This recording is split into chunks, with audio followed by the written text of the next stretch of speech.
Alright, so yan po na, good morning po sa inyo lahat. At ayan, nakabalik na po tayo ulit. Panibagong update, panibagong balita na naman sa Balitang Kalsada natin ngayong araw ng Monday, January 4, 2021. Ayan, Happy New Year po. Shoutout po sa MYUD at shoutout po sa ating NTPB Clamping. Ayan na po. And ayan, may kasama rin po tayong nakamotor. Alright, so this is Human TV and God bless po sa inyo lahat.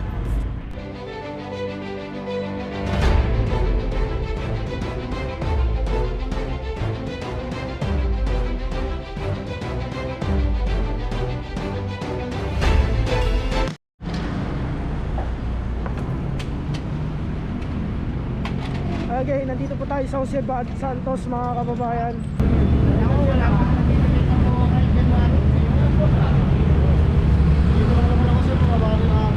Wala naman driver. Hindi mo mapapangalan sa kaya nga. Wala lang.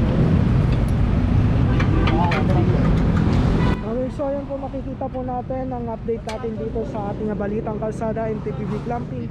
Yung isang sasakyan ay nakaparada po dito sa bangketa. Ayan po, sidewalk parking.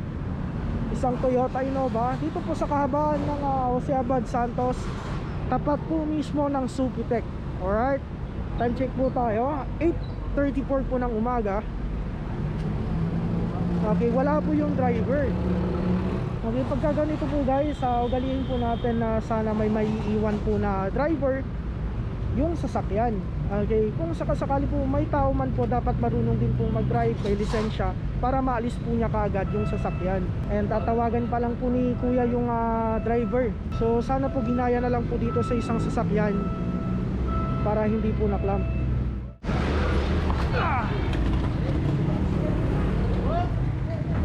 Alright, Antipolo Street po tayo mga kababayan. Sir, pakuha muna ako. And ayan po yung kanyang tags. Ano naman po yung mga inabutan natin na sasakyan, ano? May mga tricycle rin na nakaparada rito. Okay, kahit dun sa kabila. Okay, bagong taon pero ganito pa rin yung setup nila dito. So ang gagawin natin dun sa mga tricycle dun sa kabila, screenshot. Alright, ayan, naklamp na po yung isang sasakyan po, ano. At makikita po natin yung itsura ng sasakyan. Ito po yung kalsada. Alright, so ito po yung bangketa natin, ito po yung kalsada. So isang Mirage G4. So ito po yung mga panibagong pasaway ngayong bagong taon, ano. Ayan, mga isang violator na naman po. Okay, dito po sa party na to, screenshot. Okay, kahit pedestrian lane po, pinaradahan na po ng mga tricycle, mga motorsiklo, kahit dito sa Antipolo Street.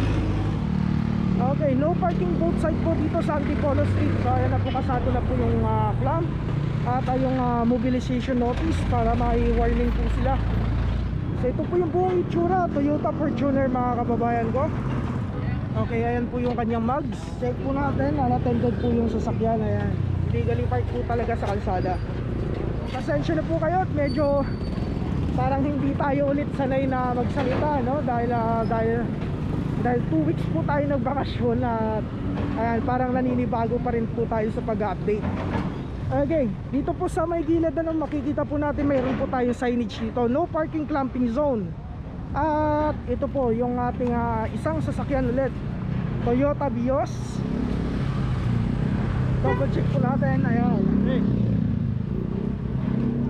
Uy, MPD. So pulis po yung may-ari ng isang sasakyan na ito. So tignan muna natin to. Ayan po yung ating lamp. Alright, may goma rin po. So doon may signage din po doon sa may poste.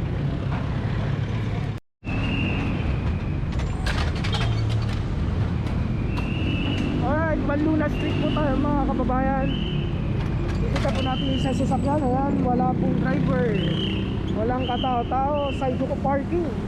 Ayan, nakikita po natin yung sasakyan dito po sa kahabaan ng Juan Luna Street. Kung sana po itong sasakyan, ginilid po niya dun todo may pader, hindi po sana makaklamp. Yung ating kalsada, ito po yung bangketa. Ayan, kung pwede sana po dun na lang po niya pinarada para hindi po naklamp. Isang Mirage G4. Ayun si kuya, nasa ano pala, motor trade.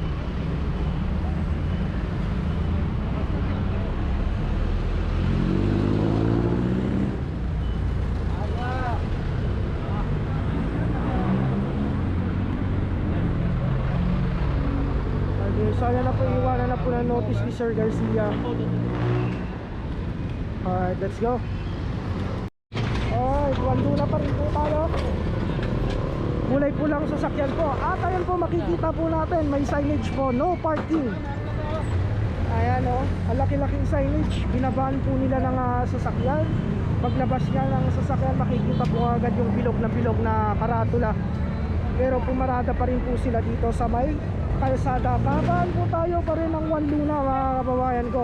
Alright, isang jeep naman po dito sa tapat ng Petron at saka Pure Gold gagalangin, mga kababayan ko. Okay, so ito po yung itsura ng jeep guys, no? Kalsada, bangketa. Alright, so papasok pa po ito sa may gasolinahan. Kaya yung mga papasok po ng gasolinahan, medyo may hihirapan sa pagliko. So ayan na po, naiwanan na po ng notice by Sir Kim and Sir Cipriano. Alright, mais na mais ang buhok. Okay, One Luna po, tapat po tayo ng Alicia Building. Dito sa may Seventh-day Adventist Church, may nakaparada po sa napakaliit na bangketa po natin. Ayan, ang liit dito bangketa po, pinaradahan pa rin po nila. Kinakabitan na po ni Sir Cipriano at ito yung kanilang mags. Alright, at yung itsura po niya, yan po, wala na pong madadaanan, kahit sino dito wala na makakadaan. Ito po yung bangketa. So lahat ng mga dadaan po dito na sa kalsada, sa Toyota Rush. Dito naman po sa kabila guys, ay makikita mo natin itong isang jeep. Okay, wala pong driver at makikita po natin sa kalsada po nakapark. So ayan na po yung notice natin, iniwan na po ni Sir Kim. Bali dalawang sasakyan po dito sa tapat mismo ng Alicia Building. Alright, so ayan po, tapat po ng GRS, makikita po natin dalawang sasakyan po. Dalawang pulang sasakyan. Okay, ayan po, may tao po pala yung isa. Maliban po dito sa isa, unattended po at illegally parked sa kalsada, violator po. Ayan, isang Toyota Corolla. Nilalagyan na po ng lamp ni Sir Cipriano. Ayan, gasado na po. Double check po natin. Ayan, wala pong tao. Wala pa naman 5 minutes. Makalisin mo na sir, tatanggalin mo na. Okay, so ayan na po, nakarinig na lang po tayo ng 5 minutes. Ulitin ko po guys, ang 5 minutes po ay MMDA lamang po ang nagpapatupad nito. Alright, so sila lang po yung nagbibigay ng 5 minutes guys. Sinala ko lang sa GRS itong ano ko na yung hammer na gajita. Ipapay niyo mga ito.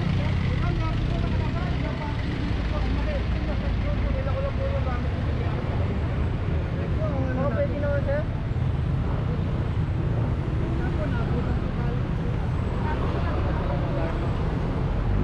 Okay, so ayan po, illegally parked po si kuya. Naklamp na po at saka yun po yung notice. So naghahanap po ng 5 minutes si kuya. Ulitin ko po, MMDA lamang po nagpapatupad ng 5 minutes grace period. Alright, so let's go. Pala sa mga team MTBB. Alright, Happy New Year sir, God first. Alright, remain po, One Luna Street po tayo. Okay, wala pong tao. Na-double check po ng ating team leader Sir Garcia. At ayan po, kasalukuyan na po nilalagyan ng clamp. Okay, ayan po, may karatula pa, no parking. Okay, isang Suzuki Ertiga. Okay, tapos yung pagkakaparada po ng sasakyan ay against the flow po. Ayan o, ng daloy ng trapiko. Alright, so ayan po yung ating mga goma ng clamp. Ulit-ulitin po natin para iwas damage po yung kanilang mga mugs or hub cover. Lumalagpas po yung mga goma ng ating clamp. Malapit po tayo dito sa Flora Street. Ayan po, dun sa kanto.